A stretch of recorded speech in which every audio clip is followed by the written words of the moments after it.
Hello, my fellow archaeologists. This is the Bone Crusher.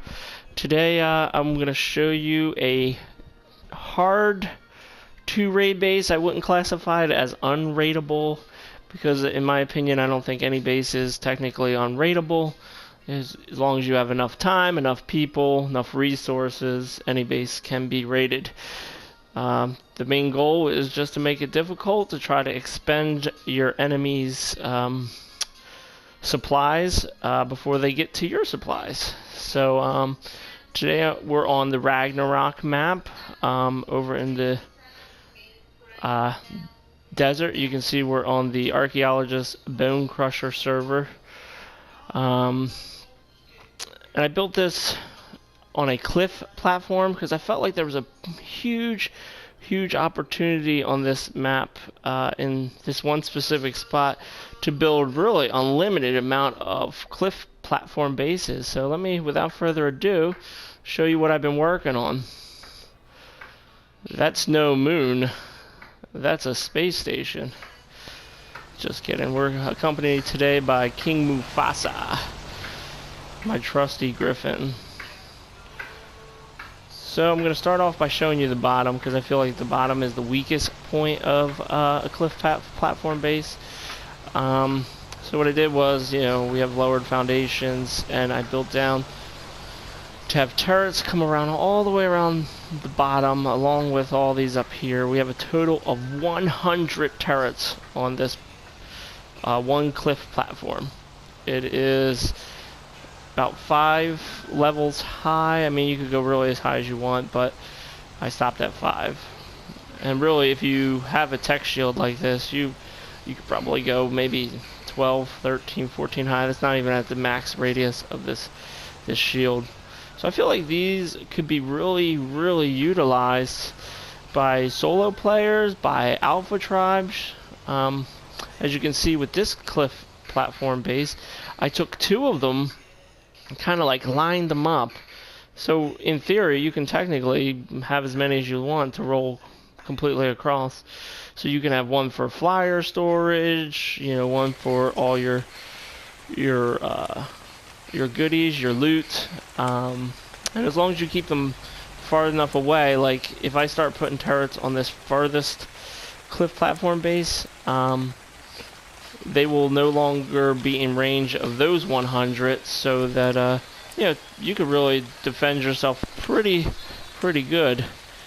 So without further ado, let's take a look at this. So we have the hatch frames with some turrets on them. I also have, as you can see, the windows with turrets sticking out of them, and that's a dual use there, so they could shoot out if by any chance a enemy gets into your base.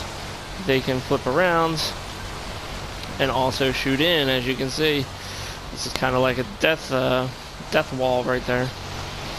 I left it kind of plain in here just to show you guys what is capable and what you could do. I mean, you could really just line a bunch of vaults along here and put all your equipment lined this way.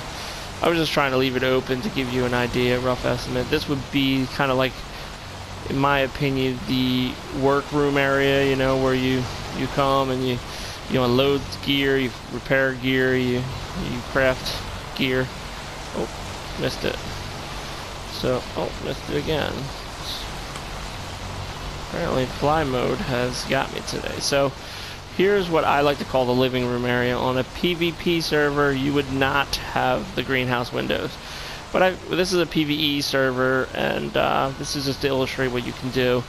And I just really like it. It gives you awesome views. You can look out there and really, see everything. We're close to a lot of red drops in the desert. We're close to the redwoods for metal and stone and wood and anything else you need.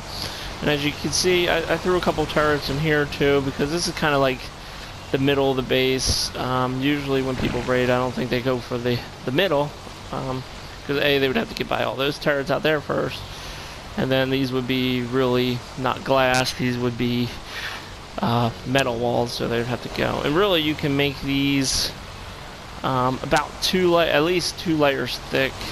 maybe more. I haven't really tried to make more than 2 layers thick, but they are actually 2 layers thick right now with glass. So let's go down to the basement of the base here. This is kind of where the nerve center is, where we got our check generator, just so I didn't have to mess with running the wires and all that. But if you were to run gasoline, I would lay down the cables first, the intersecting cables, so that they can travel up through these pillars. And I'll make a video to show you how to do all that. This is kind of just a base tour right now. And down here you can line this with a ton of smithies. I use smithies because they're pretty good for stores. They have 75 slots, you know, they're low profile, so you can fit them in. And if they gotten into this deep into the base now, you know, basically it doesn't matter what you have, vaults, whatever, they blow right through it. So yeah, so this is what I feel is a pretty neat base design. I used a very minimum amount of pillars to keep this whole area open. Took a little figuring out. Like I said, I'll make a how to build video if you guys want. You gotta leave a comment in the comment section. Let me know you want to see how to build one of these. If I can get out. And like I said, I'm also going to make a video because I thought this is really, look how big this mountain is, how many cliff platforms you could fit on here. You could have a whole community, a whole society, and I feel like it would be harder to raid because A, you would need to raid on wyverns or most likely quetzes with platform saddles. And it just kind of eliminates some of the soaker dinosaurs. Not completely, like I said, every base is raidable. You're just trying to make it difficult for them. But as you can see here, I just wanted to show you examples. So I put 2 of them together so you can see that it is possible, and it is completely level. The floor is completely level. Everything's level, and you can pretty much go as many wide as you want. And I think that, you know, it's pretty neat. Well, if you haven't already, hit that subscribe button. Feel free to smash that like button, help me out, and you know, leave a comment down in the comment section if you want to see how to build one of these. And I can show you as many platforms as you want out of whatever material you guys want. Just go ahead and leave a comment. Thanks for watching.